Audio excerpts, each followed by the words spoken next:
প্রথমেই ভিডিওটি যখন দেখছো, ক্যালেন্ডারটা খুলে আজকের ডেটটা গোল করে রাখো, কারণ আজ থেকে 30 দিন পরে এই ডেটটা তুমি মনে করবে। তোমার জন্য আজ নিয়ে এসেছি 30 ডেজ চ্যালেঞ্জ। নিজেকে পরিবর্তন করার, নিজেকে ভালো দিকে নিয়ে যাওয়ার, নিজেকে বেটার করার ইচ্ছে যদি তোমার মধ্যে থাকে, তবেই এই ভিডিওটি তোমার জন্য, নয়তো নয়। নিজের যদি এই ইচ্ছা থাকে যে এতদিন যা হয়েছে হোক, এই 30 দিন আমি শুধু নিজেকে দেব, নিজে ফোকাস দিয়ে এই চ্যালেঞ্জগুলো অ্যাকসেপ্ট করে সেই অনুযায়ী অ্যাকশন করব, তবে এই ভিডিওটি পুরো দেখবে। জীবনে অনেককে দেখি বড় বড় কথা বলে, নিজেকে অনেক বড় কিছু মনে করলেও তারা এখনো জীবনে কিছুই করতে পারেনি, কারণ তাদের মধ্যে সেই ধৈর্যই নেই। কতজন মোটিভেশন ভিডিও দেখতে আসে, তবে কোনো ভিডিওকেই পুরোপুরি দেখার ধৈর্যটুকু তাদের মধ্যে থাকে না, আর সে কিনা জীবনে ধৈর্যের কথা বলে। বড় বড় মানুষ যেমন এপিজে আব্দুল কালাম স্যার, এইসব বড় বড় ব্যক্তিদের ভিডিওগুলি ধৈর্য ধরে পুরোটা শুনে দেখো, আর কারো ভিডিও ধৈর্য ধরে দেখো আর না দেখো, জীবনে যে কাজ করবে সেটা পুরো করতে জানতে হবে ভাই, নয়তো জীবনটাই আধা অধুরা থেকে যাবে। যা এতদিন তোমার সাথে হয়ে এসেছে তাই হবে। 30 ডেজ খুব একটা বেশি সময় তো নয়। নিজেকে কি এতটুকু সময় তুমি দিতে পারো না? নিশ্চয়ই পারো। তবে চলো শুরু করা যাক 30 ডেজ সেই চ্যালেঞ্জের টপিকগুলো নিয়ে আলোচনা করা যাক। পয়েন্ট নাম্বার 1, ভোরবেলা ওঠো।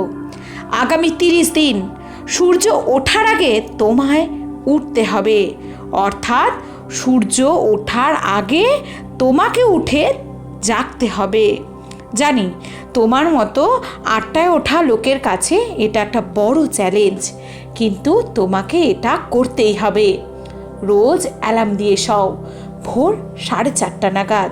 দেখবে 5 দিন উঠলে তোমার ওই টাইমে অ্যালার্ম ছাড়াই ঘুম ভাঙা শুরু হয়ে যাবে। এবার যদি বলি এত ভোরে উঠে করবোটা কি, তবে বলি ভোরবেলা পরিবেশ থাকে নিস্তব্ধ। যত বড় বড় ব্যক্তিরা রয়েছে দেখবে ভোরে ওঠে, তারা সারাদিন কি করবে তার একটা রাফ ছক এই ভোরবেলায় কেটে নেয়। তোমরাও তাই করতে হবে। ভোরে ওঠা ফ্রেশ মাইন্ডে ফ্রেশ চিন্তা নিয়ে আসে। ঘুম থেকে উঠে মোবাইলটা না নিয়ে বরং নিজেকে সময় দেওয়ার অভ্যাস তৈরি করো। এবার আসি পয়েন্ট নাম্বার 2তে, এক্সারসাইজ। রোজ সকালে উঠেই তুমি বিছানায় মোবাইলটা হাতে নাও, আর সেই রিলস দেখে দেখে 1 থেকে 1.5 ঘন্টা নিজের মাথাটাকে শেষ করে ফেলো। এইভাবে নিজের জীবনকে বদলানোর কথা ভাবছো, কোনো দিন সম্ভব নয়। রোজ সকালে উঠে এই মোবাইল দেখার বদ অভ্যাসটা কাল থেকেই ছাড়তে হবে। ঘুম থেকে উঠে যার যার সৃষ্টিকর্তাকে স্মরণ করো, ভোরবেলা সূর্য উদয় দেখো ও সেই সাথে শরীর চর্চা করো। রোজ সকালে হাঁটো, ব্যায়াম করো। মূল কথা নিজের শরীরকে সময় দাও। শরীর হলো আমাদের সবচেয়ে বড় সম্পদ। শরীর যদি ভালো না থাকে তুমি কোনো কাজেই মন দিতে পারবে না। তাই রোজ সকালে উঠে শরীর চর্চা করো। 30 দিন কন্টিনিউ করে দেখো, তোমার মন মেজাজ দুই ফুরফুরে থাকবে, তুমি ফ্রেশ ফিল করবে, ফলে যে কোনো কাজে তুমি অনেক মন দিয়ে করতে পারবে। পয়েন্ট নাম্বার 3, রোজ নতুন কিছু শেখো। তোমাকে রোজ নতুন কিছু শিখতে হবে। রোজ নতুন কিছু শেখা যাদের শখ তারা দেখবে অনেক বেশি ট্যালেন্টেড হয়। আর যারা ভাবে আমি সব জানি, আমাকে কে কি শেখাবে, আমার কারো জ্ঞানের দরকার নেই, তারা জীবনে খুব অল্প জ্ঞানী হয়। দেখবে যারা প্রকৃত জ্ঞানী ব্যক্তি তারা ছোট থেকে বড় সকলের কাছেই শিখতে চান। যা কিছু নতুন তার প্রতি তারা আগ্রহী হন।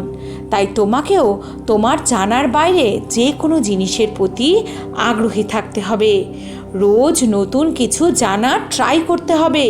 30 দিনে তুমি এই অভ্যাস গড়ে তুলে দেখবে 30 দিন পর তুমি এমন অনেক জিনিস শিখে গেছো যা তুমি আগে জানতেই না। পয়েন্ট নাম্বার 4, নিজেকে নিয়ে ভাবা ও নিজের গুরুত্ব দেওয়া। অনেক তো অন্যের কথা ভাবলে, নিজের পরিবারের জন্য নিজের অনেক শখ শৌখিনতা জলাঞ্জলি দিলে। এবার একটু নিজের কথা ভাবো। এই 30 দিন কেবল নিজেকে গুরুত্ব দাও। দেখো, এতদিন তো অন্যের জন্য নিজের জীবনটাকে চালালেই। এই 30টা দিন নিজের জন্য একটু জীবনটাকে চালাও। নিজের ভালো লাগা অনুযায়ী এই 30 দিনে নিজের গোলকে সময় দাও। পরিবারের কথা ভেবে, লোকের কথা ভেবে যা তোমার জীবনে গুরুত্বপূর্ণ ছিল তা থেকে তো দূরে চলেই এসেছো। তবে সেই পুরনো গুরুত্বহীন জিনিসটাকে এই 30 দিন একটু গুরুত্ব দাও। নিজের ভালো লাগাকে গুরুত্ব দিয়ে যে এইম অ্যাচিভ করা যায় সেটা অনেক বেশি খুশির হয়। নিজেকে নিয়ে একটু ভাবো, জীবনে কি পেতে চাও, নিজের জীবনটাকে কিভাবে ভ্যালুয়েবল বানাতে চাও, এগুলো নিয়ে এই 30 দিন একটু ভাবো। দেখবে এমন কিছু তুমি খুঁজে পাবে যা তোমার পুরো জীবনটা বদলে দেবে। পয়েন্ট নাম্বার 5, অযথা সময় নষ্ট না করা। এতদিন থেকে অনেক অযথা সময় নষ্ট করেছো, অনেক ফালতু দিকে মন দিয়েছো। এবার সময় নিজেকে বদলানোর। আর কত কাজে কত দিকে সময় নষ্ট করবে।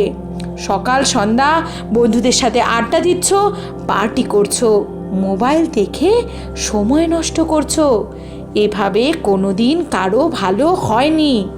আমি এটা মানি যে জীবনে বন্ধু বান্ধব অবশ্যই দরকার, তবে রোজ তাদের সাথে আড্ডা দেওয়া এটা নিছকই একটি বাজে অভ্যাস। গল্প করো ফোনে 10 মিনিট কিংবা 7 দিনে একদিন, কিন্তু রোজ এভাবে আড্ডা দিয়ে সময় নষ্ট করার কোনো মানেই হয় না। তাই এখন থেকে 30 দিন কোনো ফালতু কাজে সময় নষ্ট না করার প্রতিজ্ঞা নাও। সময় হলো সবচেয়ে মূল্যবান জিনিস। সময় কিন্তু তোমার জন্য 1 মিনিট বসে নেই, তাই সময়কে কাজে লাগাতে হবে। 1টা মিনিট সময় নষ্ট করা যাবে না। 30 ডেজ শুধু নিজের জন্য। অন্য কোনো দিকে সময় নষ্ট করলেই কিন্তু তুমি অন্যদের থেকে পিছিয়ে পড়তে পারো। এই ভয়টা নিজের মধ্যে রাখতে হবে। নিজেকে যে এইভাবে তৈরি করতে হবে, তাহলেই তুমি সাকসেস পাবে। তাহলে মনে থাকবে তো যে আজ থেকে কোনো বাজে সময় নষ্ট করা যাবে না। পয়েন্ট নাম্বার 6, সময় ভাগ করে রুটিন তৈরি করো। মনে রাখবে যে কোনো কাজে কিন্তু সাকসেস পেতে হলে চাই প্রপার প্ল্যানিং। হুট করে যা কিছু করে ফেলবো তাতে তোমার লাক একদিন হতে পারে, বাট পার্মানেন্ট সাকসেস এর জন্য তোমাকে প্রপার প্ল্যানিং করতেই হবে। রোজ ঘুমোতে যাওয়ার আগে কাল কখন কোন টাইমে কোনটা করবে এটার একটা প্রপার ছক ডায়েরিতে লিখে ফেলো। এই কাজটা তুমি সকালে ভোরবেলা উঠেও করতে পারো। যেমন ট্রেনে আগে থেকে টিকিট না কাটলে তুমি রিজার্ভেশন পাবে না, তেমনি আগে থেকে যদি প্রপার প্ল্যান না করো তবেই তুমি কনফার্ম সাকসেস কোনো দিনই পাবে না। 30 ডে চ্যালেঞ্জের এটা একটা বড় পয়েন্ট যে তুমি আজ থেকে যা করবে তা আগের দিন রাতে অথবা সেই দিন ভোরেই প্ল্যান করে ফেলো। এই অভ্যাস যদি তুমি একবার করে ফেলতে পারো, দেখবে ফুল লাইফ চেঞ্জ হয়ে যাবে। ঠান্ডা মাথায় প্রপার প্ল্যান করে যারা দিনের রুটিন সাজায় তাদের যে কোনো কাজই নির্ভুলভাবে হয়, যে কোনো কাজে ফোকাস করতে পারে তারা। তোমাকেও কাল থেকে রুটিন বানিয়ে চলতে হবে। 30 দিন খুব বেশি নয়, তোমাকে এই 30 দিন এটা মেনে রুটিন অনুযায়ী চলতে হবে। পয়েন্ট নাম্বার 7, রাতে 11টার মধ্যে ঘুমিয়ে পড়ার অভ্যাস। এটা হলো সর্বশেষ এবং গুরুত্বপূর্ণ পয়েন্ট। আমি কিন্তু 8টা বা 9টার ঘুমিয়ে পড়ার কথা বলিনি, কারণ সবারই একটি লাইফস্টাইল আছে। কিন্তু তুমি ঘন্টার পর ঘন্টা রাতে মোবাইল দেখবে, এভাবে সময় নষ্ট করা যাবে না। তোমাকে যেভাবেই হোক 11টার মধ্যে ঘুমোতে হবে। সঠিক সময়ে ঘুমিয়ে সঠিক সময়ে উঠতে পারলে সারাটা দিন এমনিতেই তুমি এনার্জি পাবে, অনেক বেশি ফ্রেশ ফিল করবে। তবে যদি দেরি করে ঘুমাও তবে মেজাজ সারাদিন খিটখিটে থাকবে। তাই তোমাকে রোজ 11টার মধ্যে শুয়ে পড়তেই হবে, সে যেই কাজই থাকুক। এই অভ্যেস 5 দিন করলে এমনি তুমি 6 নম্বর দিন ওই সময় ঘুমিয়ে পড়বে। তাই কাল থেকে এই অভ্যাস করে তোলো। এই ছিল 7টি অভ্যাস। এটা তোমাকে রুটিন ধরে 30 দিন ফলো করতে হবে। 30 দিন খুব বেশি সময় নয়। 30 দিন শুধু কষ্ট করে এই কটা পয়েন্ট নিজের লাইফে অ্যাপ্লাই করো, দেখবে তোমার মধ্যে যে চেঞ্জেস আসবে সেটা তোমার লাইফ বদলে দিতে বাধ্য। বিশ্বাস করে শুধু 30 দিন ফলো করো, বাস। তারপর নিজের লাইফ কিভাবে বদলায় তুমি নিজেই দেখতে পারবে। Are you ready?